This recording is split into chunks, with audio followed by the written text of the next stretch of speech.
What is going on, everybody? Back at it with another New York Giants video and returning guest, a good friend of mine, George Bristol, live from the Big Blue Wrecking Room. And George, what do you got there for us today? We have a collectible. We have a Brian Daboll, Joe Schoen inaugural season football. Just in time for the holidays. Yes.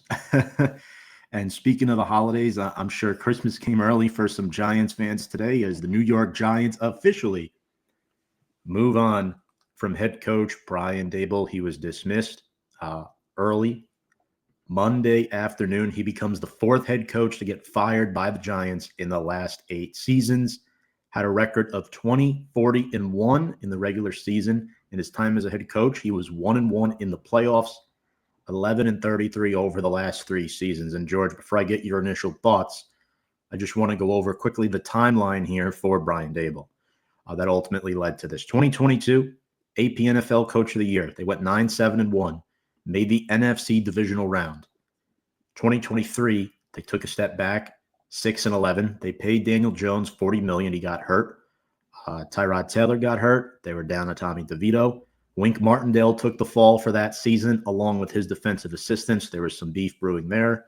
And offensive line coach Bobby Johnson also took the fall. So that's where the blame went. 2024, 3-14. Almost no coach comes back from that for a 4th season. Daniel Jones was the scapegoat this time. Not saying he was good, but Daniel Jones took the fall.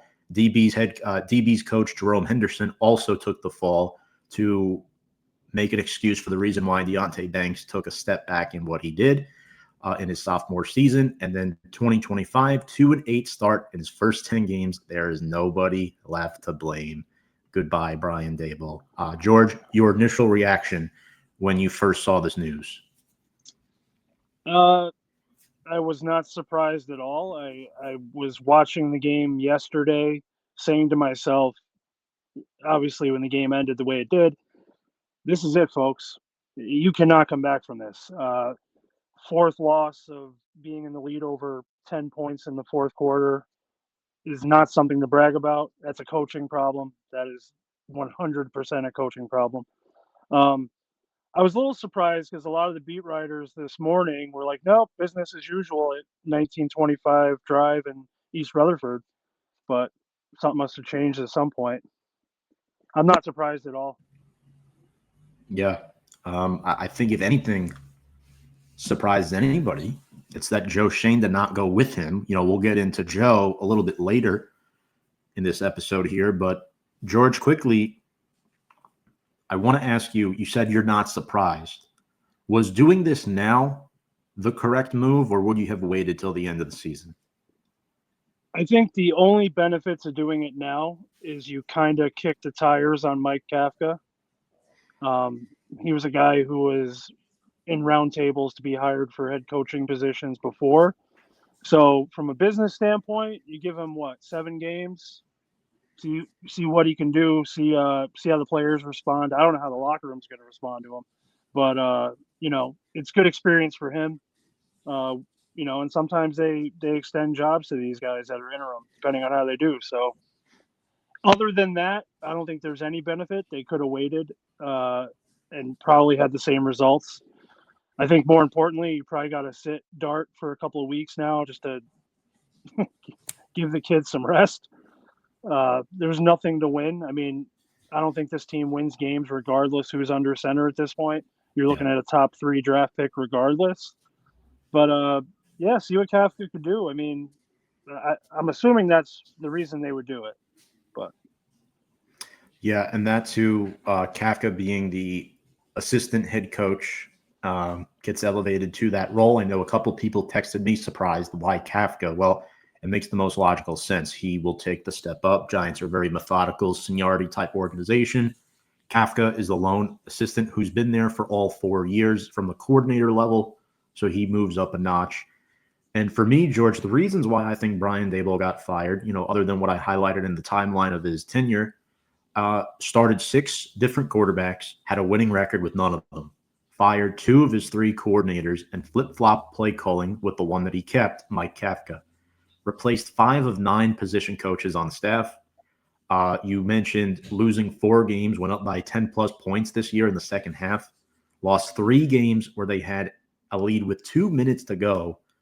And the win probability in the 3 games that they should have won, where they were ahead with 2 minutes to go, Denver, they had a 99% chance of winning in the fourth quarter.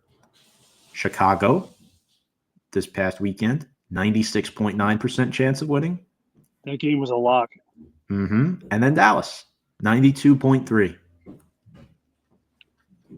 Terrible. And then you look at the offense, right? Brian Daboll was an offensive mind from Buffalo. He was supposedly a quarterback whisperer. Did a lot of good work with Josh Allen. They thought he could repair Daniel Jones. The Giants' offenses in the first 4 seasons that he was there, they ranked 15th total in 2022 with house money. Ranked 30th in 2023, 31st last season, 22nd so far this season. Now, a lot of people, you could blame that on injuries, but you can only do so much, right? I think we have a different conversation if you have a healthy Malik Neighbors, a healthy Cam Scadaboo, Jackson Dart playing a little more safer than he is now. This is a momentum game, right? So everything looks better when Malik's got 140 yards and 2 touchdowns. It makes Wandale better. It makes Brian Burns feel better. It makes Thibodeau feel better. It makes the punt return team feel better. Everybody, the whole building will feel better. When you keep being dealt these blows on top of having poor coaching, this is where we are, and this is unfortunately the last ride. This is where it should get better from here. I mean, this year is obviously a loss, but they do have whoever comes into this job is going to have a really nice situation. You got a lot of your dots covered, and you have some cap money to play with on top of it, plus draft capital. This isn't a bad gig for whoever wants it or whoever will get hired for it. Let's be real. It's the New York Football Giants. Like, who would not want that job? And to highlight those reasons, you have Jackson Dart cheap for the next 4 years because they'll give him a 5th-year option. Malik Neighbors cheap for the next 3 seasons. Andrew Thomas is signed for 4 more years. Brian Burns, Kayvon Thibodeau, and Abdul Carter all signed through 2026. Clean cap space for 26 and 27. That's one of the areas that I think Joe Schoen has done well with, although you could argue a lot of that is not re-signing good football players. They currently hold the 3rd pick for 2026. We'll see if that holds. I don't see the team getting better from here. And the most important reason why this is an attractive job, John Mara is patient. We all know that. I mean, George, this guy got 3.5 years. Who comes back from 3-14? My God. I mean, they haven't won a road game in their last 10 away games. I mean, this was an embarrassing performance last week. I mean, man, like if even John Mara has to pull the key and say, yeah, you're gone, that's a problem. And correct me if I'm wrong, you got more experience watching the Giants than I do. This is only the 2nd time they fired a head coach in season in Giants history. 3rd. 1969. I don't know why I know that, but I don't. You're right. I forget the guy's name. I don't remember the coach, but yes, in relative recent memory, yeah. Recent memory. Sure. But he also had the most room before that. He did. You know what I mean? Like 22, like I said, I will die on this hill. 2022 was one of those years where everything just went our way. And that was when Daboll was singing in the locker room, rapping, wearing Jordans, smoking cigars. Everyone's having a good time. Once that magic left, and then you fast forward a little bit to the Wink Martindale situation, which I feel like the whole team has never recovered from. Whatever happened in that moment of time, the team hasn't come back. The locker room was split over the Daniel Jones and Saquon thing. That was clear as day. When you got Kayvon Thibodeau on talk shows being like, they should have paid Saquon, that's not good. That means you got split. Certain guys were DJ guys, certain guys were Saquon guys. I'm sure the defense would have flourished a little bit more under Wink Martindale. I don't know if it was a control thing with Daboll or a personality thing, but when you look back on it, hindsight's always 20/20. It wasn't a great marriage between those two, and I don't know if Daboll thought Martindale was too aggressive. to me, the defense looked better under Martindale. It was a little more risky, but there was a little more reward in it. And I think with the pieces they added over the years after, I think it would have benefited them more than this Shane Bowen. 1 second we're in tight man. Next second we're doing 8-yard zone. Next second Deonte Banks has no clue where the ball is. Like he's not even on the team. You know what I mean? Mm-hmm. We're just – I don't know how Bowen survives this, to be honest with you, because to have this front four alone and not being in the backfield more often other than Burns is a travesty. All I've got to say is 7 more games. I mean, Shane Bowen will not be back next year. There's no way, right? I mean, there's no way the new head coach retains him. I don't think he retains anybody. No, I don't think so either. Maybe the special teams coordinator. I will say, other than I would blame the kicking situation more on Daboll than the special teams coordinator, but coverage-wise, it's been excellent. Coverage has been really good. Returning has been good. But yeah, lastly here on Daboll, so we both agree that this was the correct move. Just to wrap this up, to finalize Brian Daboll's tenure as the head coach of the New York Football Giants, how would you describe this era in a few words?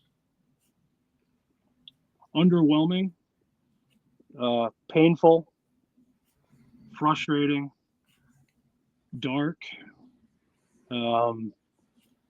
laughing stock of the league, butt of many jokes. I mean, listen, I actually was a Daboll guy. I was excited. Me too. He was refreshing. He wasn't the stereotypical New York Giants coach. You know what I mean? Mm-hmm. He didn't come in there with that hard ass, you're going to do what I say. You know, you're going to get here 2 hours before meetings. You know, he didn't have that Bill Parcells, that Tom Coughlin kind of thing. He was more modern, I think, offensively, which is something the Giants could have definitely used because we were usually, as you remember from the Gilbride days, you know, 3rd and 7, we're gonna do a draw play to the running back, and we're gonna fool him. You know what I mean? So for the personnel we had, I think it was a great idea, and I think once that marriage between him and Martindale fell apart, I think he just started dropping people in succession that didn't help him succeed. He didn't, you know, I know coaches do the whole, you know, it's on me kind of thing in the pressers. The pressers are all bullshit. That's just smoke and mirrors. The reality is, behind closed doors, he was pointing fingers at everybody. And eventually you run out of people. Absolutely. My final statement on this, it's going to be similar to yours, but Daboll was a great offensive mind who lacked professionalism. He lost composure on the sidelines. When you look back at Brian Daboll, players had to deal with this on the sideline. The tablet at Daniel Jones, screaming at Jack Anderson back in 2022. Joe Schoen had to start listening on the headset during games. They ranked 3rd most in penalty yards. Last year, they were 8th most. You mentioned Wink Martindale. Yeah, that drama led them to be an unattractive place for a defensive coordinator. So it's no surprise that the defense did not get better. DBs lacked ball skills, only 9 picks in the last 27 games for the Giants. And then this quote here from the Giants organization: "These past few seasons have been nothing short of disappointing, and we have not met our expectations for this franchise. We understand the frustrations of our fans, and we will work to deliver a significantly improved product." Agree with that. We appreciate Coach Daboll for his contributions to our organization. We wish Daboll and his family all the best in the future, as do we. You know, you never want to see anybody get fired from a personal perspective, but it was not good enough. Tom, he's a 5-time contributing coach, Super Bowl champion with the Patriots. Mm-hmm. He's won at the collegiate level as a coach.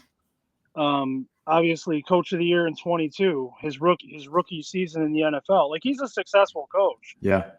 This just maybe not be for him. No, absolutely. Make him a coordinator on a powerhouse team. Could be a different story.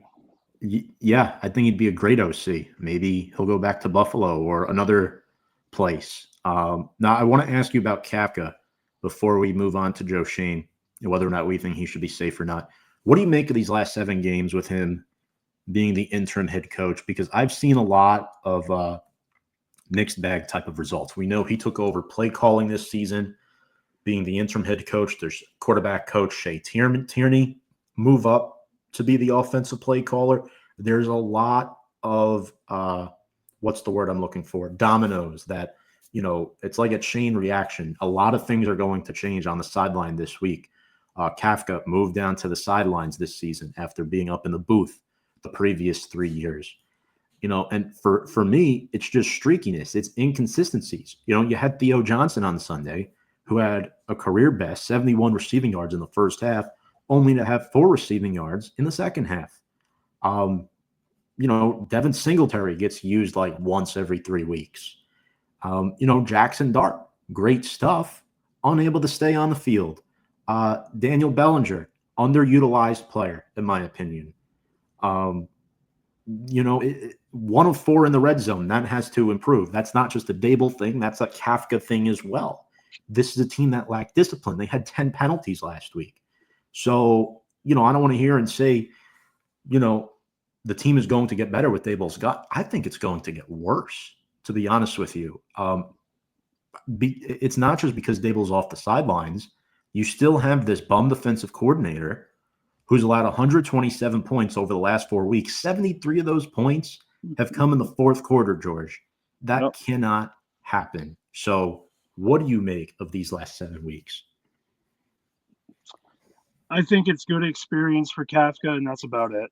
The locker room is probably in some sort of disarray at this point. Even in a bad situation, you don't want to lose your head coach in the middle of a season. You know what I mean? The devil you know is better than the devil you don't know. Little small details. Kafka's going to have to be on it for like challenges, things like that. Things that he didn't have to worry about as an OC. Getting the substitutions in properly to the quarterback or the plays, could be a little bit different. Not having Daboll telling you what to do, right? Now you're doing it. Now you're the one telling people what to do. Some people struggle with that. So practice this week for those guys is going to be just trying to get. I wouldn't be shocked if this week they have a very mundane, plain Jane offense just to get used to the X's and O's of it all. Because what are we really trying to accomplish here at this point? I don't know. You know what I mean? We're not going to come back and win all these games and have these accolades. And Kafka's going to be green. Get through the plays, get through the play calls, try to move the chains a little bit. I would honestly sit Dart for a few games, as much as I hate to disagree with Mike Francesa. At this point, this kid's been in the tent 4 games out of 7. Mm-hmm. It's not good. Not good at all. Eventually, he's going to get one bad enough where he doesn't come back for a while. Like Trevor Lawrence or Tua. Anyway, and we're not going anywhere. We're going to be here next year. Like, the team will be here. He will be under center next year. We know what he has. We know his ability.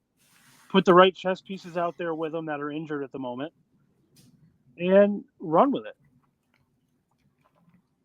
Yeah, well put. Moving on to Joe Schoen, though, what do you think about that? Because for now, at least, again, we don't know. Things could change. It could be, like what the Jaguars did with Trent Baalke last year, where they went on a head coaching search with him. No good candidates wanted the job. Liam Cohn didn't want the job until Trent Baalke was fired. I mean, it could be a similar thing here with Joe Schoen. Just because Mara came out and made the statement that he thinks he's done a good job over the past couple of off seasons improving the roster, well, I still think there's a lot of holes. That doesn't mean he's safe. Should he be safe? And do you think he will be safe? I honestly don't know. I think he's done a slightly above average job being the GM. There's some stuff he did that didn't make sense to me. There's some stuff he did that I thought was brilliant. I think the trading up for Dart was huge. That was a great deal. On paper, Abdul Carter was the best player in the draft, and they secured him, right? Malik Neighbors, obviously, when he's on the field, in theory, was a home run. Can't take that away from him, right? There's certain – we talked about it before off air that, I think there's less candidates for GM than there is for possible head coaches. So, you know, the head coach knowing how to play the game, how to manage people, you know, how to get the best out of the talent. But GM, there's a lot of behind the scenes business stuff that not any Tom, Dick, and Harry can do. So I wouldn't be shocked if he survives this one, and then probably banks on next year's draft and whoever coaches this team. See what the future holds. But I mean, the only negative to him might have been the deception in the Saquon thing, which didn't come out till way after when Saquon had his little documentary. That kind of put Joe Schoen in a bad light a little bit. Kind of seemed like he was playing Saquon because it's a business. Like we look at this as a game we love, but at the end of the day, they're trying to get other people to do stuff for them at a high level as cheap as possible. You know what I mean? Oh yeah, that's 100% what it is. I mean, remember what Tom Coughlin said? I know how it is. I know. That's exactly what it is. When the Giants win, the players win. When the Giants lose, I lose, as in the head coach. So ultimately, here's what John Mara had to say. And by the way, hope John Mara is doing well with the cancer treatment. I saw some people saying they're not in a place to do a GM search with Mara's health. I don't know if I agree with that. I think that's a little, I'm not out of line, but more just a little bit harsh right now. We feel like Joe has assembled a good young nucleus of talent, and we look forward to its development, said Mara. Unfortunately, the results over the past 3 years have not been what any of us want. We take full responsibility for those results and look forward to the kind of success our fans expect. These are difficult decisions, and John and I do not take them lightly, said Tisch. But we feel like this is the right thing to do at this time and will allow us to move forward. I agree with you, George, but I also want to attack this from another angle here. We talked about timelines earlier. This is the third time John Mara has fired a head coach without firing the GM, right? Coughlin, 2015, he got let go. They called it a resignation. It was a firing. They called it a resignation because they don't want to look bad. Oh, we fired the guy who won us 2 Super Bowls. But they kept Jerry Reese. And Jerry Reese is why the Giants got bad, not Tom Coughlin. Reese and McAdoo then proceed to get fired together in 2017 after they wrongly benched Eli Manning for Geno Smith. Then they fired Pat Shurmur in 2019, but retained Dave Gettleman. And then Gettleman and Judge get fired 2 years later in 2021. Now they fire Brian Daboll, but retain Joe Schoen. You see what I'm getting at here? And then you could fill in the blank. What's next? The new head coach.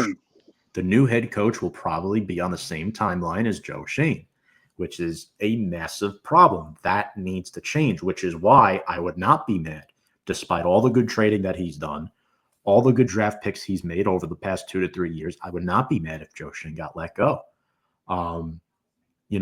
That's where, I feel like we kind of agree on that too, right? I mean, you think he's done a slightly above average job. I think he's done average at best. I mean, I think this kid, I hate to keep bringing up Jacksonville, but Gladstone, man, he did a really good job. The trade up for Travis Hunter, the Rams GM, they took a step back a couple of years ago. They're back. Jason Licht for the Bucks. I mean, that's where the good GMs are. Kansas City. I mean, you name it. That's where the good, and Detroit as well. I got to shout out Holmes for Detroit too. I don't think Joe Schoen is the worst GM. Again, you could be like the Browns and somehow Andrew Berry still has a job, which really fascinates me. But all in all, I want to make sure we get the best head coach possible, and I don't want Joe Schoen forced upon that next head coach. However, I do think Joe Schoen and company has enough connections in the league where they can get it done. It's going to be very, very challenging, I think, to get the top option at head coach, despite of how attractive this looks. And that is to the credit of Joe Schoen, that this is an attractive job. It's just, do you fear that a GM who might be on the hot seat a little bit entering next season, fast forwards your timeline a little bit, makes your leash a little bit shorter than what Brian Daboll's leash was? You get what I'm saying there? Yeah, I don't really think they have to be a +1 at a wedding. I mean, they really don't need to be together. Like, in my opinion, you could make all the right moves and then not execute the plan properly week after week after week. Just the fact that Joe Schoen had to eavesdrop on the play calling should be your biggest red flag. Like, how many GMs across the league have done that? Not to put you on the spot about Ben McAdoo. I wasn't a huge McAdoo fan, but he is. What year was McAdoo the coach of the New York Giants? 16 and 17. Okay, this is a fun Ben McAdoo thing. You know who he wanted to draft? You know who he wanted to go after? Patrick Mahomes. Patrick Mahomes. Do you know who he benched? You just mentioned it for Eli Manning breaking the streak, albeit. Who did he put in when he benched him? Geno, no? Geno Smith, who is still a starter in the league 8.5 years later. Granted, not the greatest. I get it. Eli, his wheels were falling. I mean, he's right here, but his wheels were falling off at that point. Breaking the streak was ungodly. They shouldn't have done it. But I'm just saying, Ben McAdoo had some offensive insight for a guy who got fired. He just couldn't handle the media at all. No. And because he made the playoffs as well. He did. He had a real short leash. I would have kind of liked to see what he could have did with maybe another year or two if they figured out the quarterback problem. He was more proactive than anyone else was with the quarterback position. I'll give him that. He just he broke an unwritten rule when it came to Eli Manning. That's what it was. He did. That's what it was. You know what? In his head, it was for the betterment of the team. Not in ownership's head, though. That's where.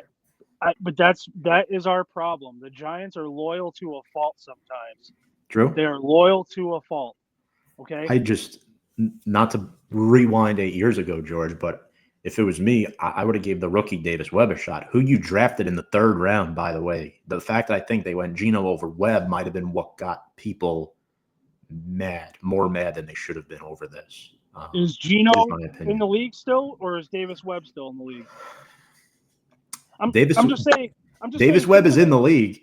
Oh, well, he's the Broncos quarterback's coach. Quarterback coach, right? Think about it. I get you, George. He was painfully proactive. Yeah. He must have saw something in Geno Smith that the world didn't. That you have to give him. He did. I will give him that.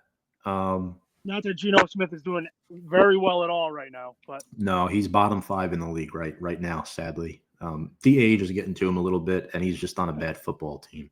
But anyway, let's get into some early head coaching candidates here, George. This is an interesting pie to pick from, right?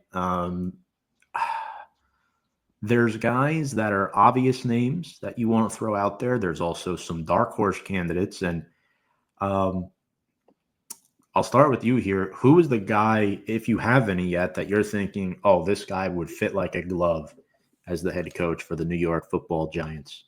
Yeah, he's over there in Foxborough, Mike Vrabel, but we're a day late and a buck short. Oh, man, I don't even know. I mean, you have the obvious Lane Kiffin, Ole Miss connection. I really don't think that's the way to go. That sounds like Urban Meyer 2.0. I mean, I guess maybe John Gruden can throw his hat in the race, but I'm not really sure. I think you can't count Kafka out either. I mean, depending on what he does here. If some people are saying Belichick when he gets fired from UNC. I mean, he'd probably love to do it. He would. He's getting run out of a college campus. I'm sure he would love to. That's a nice landing spot, an NFL franchise. I wouldn't be totally against that personally. I just don't see it. I think he's a little too detached from the game. I could see maybe Saleh. I could see maybe Flores. I'm not in love with any of these answers, by the way. Yeah, I'm not too high on the last two you mentioned, only because Saleh's been in New York before and got chased out of town. And I don't think Flores and Schoen are compatible after 3 to 4 years ago. But, we'll see. I think those are all reasonable options. For me, the obvious one if Joe Shane stays the GM and is leading the search, he is going to give Joe Brady a call. And it is interesting, right? Because Brian Daboll was the Bills OC when he took the job. In fact, he was NFL Assistant Coach of the Year. When he got hired for this job, Daboll was viewed as the home run hire in that hiring cycle. Joe Brady is working with Josh Allen. He is the Bills OC. He moved up. When Daboll took the Giants job, Joe Brady moved up from quarterbacks coach to OC, and he's held that position since. And he has done an awesome job. Actually, I think it was Dorsey at first. So Brady was QB coach and then moved up to OC. But anyway, Brady is a guy who has some experience. You know, he cut his teeth with the Carolina Panthers, struggled a bit there. He corrected some stuff. He's still young. He's under 40. I think that is a possible option. If you want to go defense, you could look at Jesse Minter from the LA Chargers. I think he's done a great job there. One guy, I don't think it's going to happen. Cliff Kingsbury for the Commanders, their OC. I don't think he's a Giants type of head coach. If the Browns fire Stefanski, that could be an interesting one because if you remember, the Vikings blocked Pat Shurmur and the Giants back in 2019 from hiring Stefanski as their OC. Right. So there could be some interest there. And then the one guy, this is the guy I want. This is the guy that I would love. Do I think it's possible? Yes. Do I think he is the front runner? No. Chris Shula. And if you know the name, the last name sounds very familiar. He is the son of Dave Shula and the grandson of Don Shula. He is 39 years old. He is the LA Rams defensive coordinator. And almost every assistant under Sean McVay has gone on to succeed. Look at Kevin O'Connell for the Minnesota Vikings. You know, look at Liam Cohn has done a good job this season. You know, guys like that. So, I personally think this would be the guy that I want. He is a defensive-minded coach. He has been on the Rams staff since 2017. So he has been in a model of consistent winning, essentially, for 7-8 years, George. This is the guy that I want. I don't know if you're on to him yet. I advise definitely looking him up a little bit. But yeah, I think they're going to give Joe Brady a call. They're going to try to make him their number one option, and people aren't going to love it. Some people like it. I don't think other people are going to like it. This is Brian Daboll 2.0, right? They'll just view this, it's a younger Brian Daboll. What do you think of those names? I don't think Mr. Mara is going to take any more Bills influence. So I think Brady might get the phone call out of, let's say, respect. But the Giants are the Giants and the Bills are the Bills. I've always said that. And one thing that did annoy me about Shane and Daboll when they arrived was they kept mentioning Josh Allen. I don't care about Josh Allen. I care zero about Josh Allen. What I cared about at that moment was Daniel Jones, okay? And I knew that Daniel Jones was not Josh Allen. Get what I'm saying? Josh Allen's a unicorn, all right? I do. He's one in a million. He's a big guy who runs like Dart but hits like Kayvon Thibodeau. That's a once-in-a-lifetime quarterback. You're never going to see that for a generation at least. I digress. Yeah, I think it's going to come down to, as you know, when the season winds on, whoever has success, the guys that make deep runs in the playoffs and your Super Bowl winner, those are always the sexy pick, right? That's the guy everyone's going to go after. All the shitbox teams at the bottom of the barrel are going to look up and just hope they can change their franchise. It's happened every year since I'm a kid. Some of them work out, some of them don't. I mean, look at our own, one of my favorite coaches in Giants history, Steve Spagnuolo. You know, a guy who I a million times over would have given the head coaching job to. And then he was with the St. Louis Rams, right? Yep. 2 years and with them. Went nowhere, was terrible. And then you go right back into your defensive coordinator job with a really good team.